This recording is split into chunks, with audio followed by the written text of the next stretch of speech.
దుర్గమయే నేను ఎవ్వరికి ఎన్నడు భయపడను, నేను ఎవ్వరికి ఎన్నడు భయపడను. యెహోవా నాకు వెలుగాయే, యెహోవా నాకు రక్షణయే.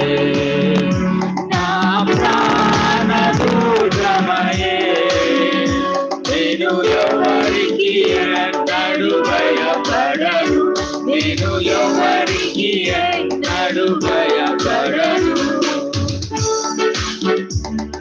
ఆయన మనకు వెలుగు రక్షణ అయి ఉన్నాడు. మనం ఎవరికి ಭಯಪಡಾಲ್సిన ಅವಶ್ಯಕ లేదు. ಯೆಹೋವನು ನಮಗೆ ಬೆಳಕಾಗಿದ್ದಾನೆ. ನಮ್ಮ ಕಷ್ಟದ ಜೀವನದಲ್ಲಿ ಆತನು ಬೆಳಕಾಗಿ ನಮಗೆ ಮಾರ್ಗವನ್ನು ತೋರಿಸಿ ನಡೆಸುವಂತ ದೇವರಾಗಿದ್ದಾನೆ. ಆತನ ಸನ್ನಿಧಾನಕ್ಕೆ ಬಂದವರನ್ನು ಎಷ್ಟು ಮಾತ್ರ